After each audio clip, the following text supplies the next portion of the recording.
யாரு?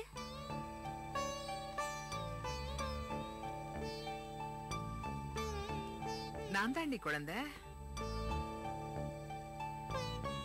ஆமா, இந்த கல்பனா எங்க?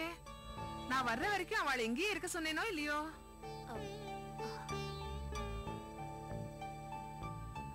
இவ்வளவு நேரம் இங்கேதாம்மா இருந்தா. நான் தான் சூடா ஏதாவது குடிக்கணும்னு சொன்னேன். கேண்டீனுக்கு போயிருக்கா. ஆத்துல இருந்து சூடா பசும்பால் கொண்டு வந்திருக்கேன், ஒரு கிளாஸ் தரட்டுமா? கல்பனா வாங்கிட்டு வரேன்னு போயிருக்காளே. பரவாயில்ல, அவ எடுத்துட்டு வந்தா நான் சாப்பிட்டுக்கிறேன்.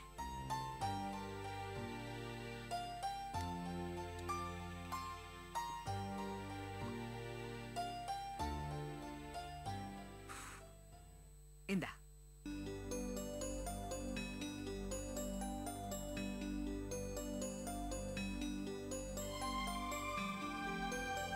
ஸ்ரீமதி, காலையில டாக்டர் வந்து பார்த்தாரோ?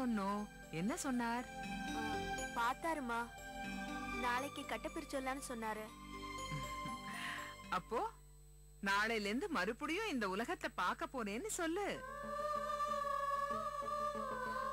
அதுக்கு காரணம் நீங்களும் உங்க நல்ல மனசும் தாம்மா. இதை என்னைக்குமே நான் மறக்க மாட்டேன். அசடு அசடு. நான் அப்படி என்ன செஞ்சுட்டேன்னு நீ இப்படி ஃபீல் பண்ற? நான் அப்படி ஏதாவது செஞ்சாலும் நான் என்ன வெளி மனுஷாளுக்கா செஞ்சேன்?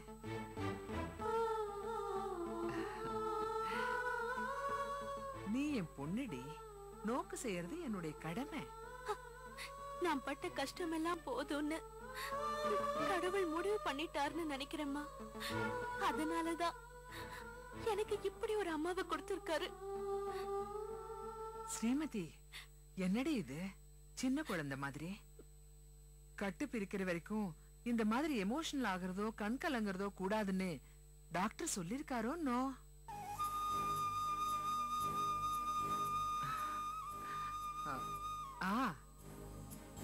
ஸ்ரீமதி, உன்னை ஒண்ணு கேட்கணும்னு நினைச்சிட்டு இருந்தேன். நோக்கு இங்கிலீஷ் ஃப்ளூயண்டா பேச வருமோ? பேசுவேன்.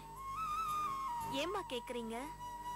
கட்டு பிரிச்சதும் கொஞ்ச நாள் ரெஸ்ட் எடுத்துண்டு உன்னை வேற ஏதாவது வேலையில சேர்த்திட முடியுமான்னு ஃபாதர்ண்ட கேட்டேன். அவரும் சரின்னுட்டார். அதான் இங்கிலீஷ் தெரியுமான்னு கேட்டேன். எதுக்குமா இதெல்லாம்? நான் உங்க கூடவே இருந்து உங்க பிசினஸ பாத்துக்கிறேனே. அதுக்கு இல்லடி, படிச்ச பொண்ணு எங்களோட சேர்ந்துண்டு நீ எதுக்கு கஷ்டப்படணும்?